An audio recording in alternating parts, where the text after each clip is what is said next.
भारत की आज़ादी के 77 साल पूरे होने वाले हैं।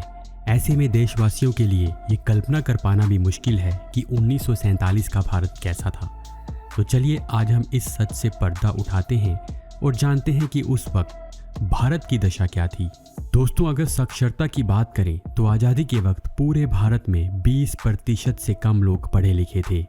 हालांकि शिक्षा का महत्व हमारे नेताओं को बहुत पहले ही समझ में आ गया था। इसीलिए 1857 का साल सिर्फ पहली क्रांति के लिए ही नहीं बल्कि देश में 3 बड़ी यूनिवर्सिटीज़ के निर्माण से भी जोड़कर देखा जाता है। इस साल university of Calcutta, university of Madras और यूनिवर्सिटी ऑफ बॉम्बे की स्थापना हुई थी। पंडित मदन मोहन मालवीय, सर सैयद अहमद खान और रविंद्रनाथ टैगोर ने अपने पैसों से इन यूनिवर्सिटीज़ का निर्माण करवाया था। रविंद्रनाथ टैगोर ने नोबेल प्राइज़ के रूप में मिली धनराशि का प्रयोग करके अपने स्कूल को विश्व भारती यूनिवर्सिटी में बदल दिया था। साल 1950 में भारत में मात्र 20 यूनिवर्सिटीज़, 500 के करीब कॉलेज और 5000 हाई स्कूल थे। 2014 तक यूनिवर्सिटीज़ की ये संख्या बढ़कर 677 और कॉलेजेस की संख्या बढ़कर 37,000 तक पहुंच गई थी। अब बात करते हैं 1947 में भारतीय रेल की। 16 अप्रैल 1853 के दिन भारत में पहली बार मुंबई के पोरबंदर से थाने के बीच 20 डब्बे वाली ट्रेन चली। इस सफ़र में महज 34 किलोमीटर के अंतर को काटने के लिए 3 स्टीम इंजन लगाए गए थे। फिर भी सफ़र को तय करने में ट्रेन को पूरे 75 मिनट लगे।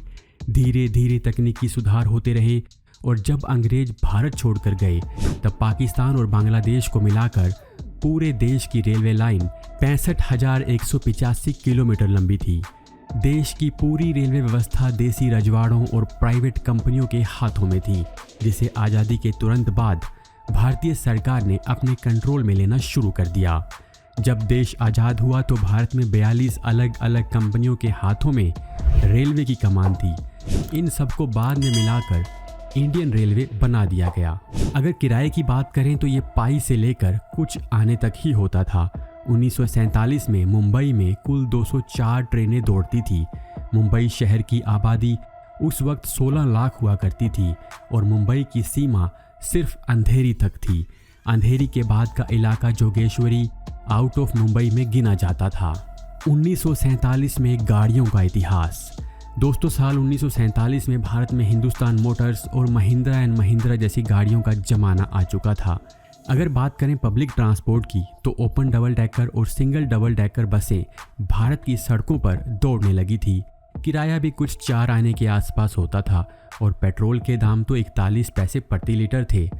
साल 1928 में अमेरिकन कंपनी जनरल मोटर्स का भारत में आगमन हो गया था। जनरल मोटर्स के ट्रक भारत में बहुत चलते थे, लेकिन आज़ादी के बाद 1948 में भारत सरकार ने जनरल मोटर कंपनी की छुट्टी कर दी क्योंकि ये हमारी देसी मोटर कंपनी हिंदुस्तान मोटर्स को कड़ी टक्कर दे रही थी। साल 1951 में देश में सिर्फ 3 लाख के आसपास गाड़ियां ही रजिस्टर्ड थी, लेकिन मार्च 2020 तक देश में गाड़ियों की संख्या 30 करोड़ तक हो चुकी है। इसी तरह साल 1951 तक देश में सिर्फ 3.99 लाख किलोमीटर ही सड़क थी, लेकिन अब देश में सड़कों का जाल 62 लाख किलोमीटर से भी ज़्यादा हो गया है। एयरवेज का इतिहास। आज इंडिया की एविएशन इंडस्ट्री अमेरिका और चीन के बाद दुनिया की तीसरी सबसे बड़ी है। इसका इतिहास भी बड़ा रोमांचक है। भारत में सबसे पहले एयरलाइन की शुरुआत साल 1932 में JRD टाटा ने टाटा एयरवेज सर्विस से की थी। आज़ादी के बाद टाटा एयरवेज का नाम बदलकर एयर इंडिया रख दिया गया और सरकार ने इसमें 49% की साझेदारी खरीद ली। अगले साल पहली अंतर्राष्ट्रीय उड़ान मुंबई से लंदन के बीच उड़ी। लेकिन आपको ये जानकर थोड़ी हैरानी होगी कि 1947 में भारत में Indian National Airways, Mission Airways, Ambica Airways, Kalinga Airways, Deccan Airways, Air Service of India, Bharat Airways, Himalaya Aviation, Dalmia Jet Airways, Jupiter Airways जैसी एविएशन कंपनियां थी। भारत देश में उस वक्त इतनी सारी विमान सेवाएं होने का कारण था कि 1945 में दूसरे विश्व युद्ध की समाप्ति के बाद अमेरिका ने कई सारे हवाई जहाज बेच दिए थे। कुछ अमीर भारतीयों ने उन्हें खरीदकर एयरलाइंस का बिजनेस शुरू कर दिया, लेकिन कंपटीशन इतना तगड़ा हुआ कि एयरलाइंस घाटे में आ गई, जिसके बाद कुछ 8 एयरलाइंस का भारत सरकार ने राष्ट्रीयकरण करके एक नाम दिया था, जो था इंडियन एयरलाइंस। टाटा एयरलाइंस का नाम तो पहले ही एयर इंडिया कर दिया गया था। 15 अगस्त 1947 के दिन भारत में कुल 15 एयरपोर्ट थे। फ्लाइट में सफ़र करना हालांकि अब थोड़ा आसान हो गया है, लेकिन अब भी ये ज़्यादातर भारतीयों के लिए एक महंगा सौदा है। वैसे 1947 में भी इसके दाम कुछ कम नहीं थे, लेकिन आज के मुकाबले में आप इन्हें जानकर चौंक जाएंगे। 1947 में दिल्ली से मुंबई का फ्लाइट किराया 140 रुपये था। 1947 में भारतीय मुद्रा, दोस्तों आज़ादी के वक्त भारत की करेंसी रुपया ही थी। साल 1947 में $1 की कीमत 4 रुपये से भी कम थी और 1 पाउंड की कीमत लगभग 13 इंडियन रुपीज़। उस वक्त रुपया आज की वैल्यू के मुकाबले बहुत मजबूत था। जब भारत आज़ाद हुआ तो भारतीय बैंकों में जमा कैश और अंग्रेज़ों से मिलने वाली राशि में से 17.5% पाकिस्तान को दिया जाना तय हुआ। इसके बदले में पाकिस्तान को भारत का 17.5% कर्ज चुकाना था। बंटवारे के वक्त भारत ने नोट छापने वाली मशीन का बंटवारा करने से इनकार कर दिया। उस वक्त देश में सिर्फ एक जगह ही नोट छपते थे, इसलिए पाकिस्तान को मजबूरीवश काफ़ी समय तक भारतीय नोट पर पाकिस्तान की मुहर लगाकर काम चलाना पड़ा। आज़ादी के समय चीज़ों के दाम, उस वक्त अच्छी क्वालिटी के 1 किलो चावल 26 पैसे में मिलते थे, शक्कर मात्र 57 पैसे किलो थी, केरोसिन 23 पैसे प्रति लीटर हुआ करता था और 55 किलो सीमेंट सिर्फ 3 रुपये में मिलती थी। अगर बात करें सोने के भाव की तो प्रति 10 ग्राम का भाव था 88.62 रुपये। पहले विश्व युद्ध से पहले गोल्ड की कीमत मात्र 39 रुपये हुआ करती थी, लेकिन विश्व युद्ध के बाद इसे अचानक बढ़ा दिया गया था। इसीलिए यह कीमत उस वक्त लोगों को बहुत अधिक लग रही थी, और लगती भी क्यों ना, तब लोगों की आय भी तो बहुत कम थी। उस वक्त भारतीयों की एवरेज इनकम सालाना 265 रुपये थी।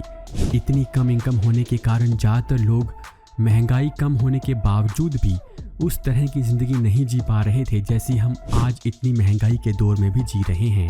ये वो दौर था जब लोगों के पास आज की तरह की एडवांस टेक्नोलॉजी नहीं होती थी। Washing machine, mixer, fridge, AC, computer, mobile, ये सब किसी की कल्पना का भी हिस्सा नहीं थे। रेडियो भी कुछ ही लोगों के पास हुआ करते थे और टीवी का होना बहुत बड़ी बात थी। भारतीय सिनेमा जगत, भारत में सबसे पहली फिल्म साल 1910 में बनाई गई थी, जिसका नाम था राजा हरिश्चंद्र। इस फिल्म को ढूंढीराज गोविंद फाल्के ने बनाया था, जिन्हें हम दादा साहेब फाल्के के नाम से भी जानते हैं। इन्हीं के नाम पर आज फिल्म इंडस्ट्री में बड़े बड़े अवार्ड्स दिए जाते हैं। साल 1947 में भारतीय प्रोड्यूसर्स ने कुल 283 फिल्में बनाई थी और एवरेज एक फिल्म 1.5 लाख रुपए के खर्च से बनी थी। भारतीय फिल्म मेकर्स ब्रिटिश राज के ख़त्म होने के 1940 से 1960 के काल को गोल्डन रूल भी कहते हैं, क्योंकि इस समय में सत्यजीत रॉय जैसे बंगाली फिल्म मेकर्स ने इंडियन सिनेमा को एक नई पहचान दी थी। बंटवारे के बाद भारत में कुल थिएटर्स की संख्या 1384 थी, जबकि अलग हुए पाकिस्तान में ये संख्या 117 थी। तो दोस्तों, ये थी कहानी 1947 के भारत की। अगर आपको ये वीडियो अच्छा लगा तो वीडियो को लाइक और शेयर जरूर कीजिएगा। साथ ही इसी तरह के नॉलेज वाले वीडियोस देखने के लिए आप हमारे चैनल अजब गजब फैक्ट्स को सब्सक्राइब कर बेल आइकन को जरूर दबाइएगा।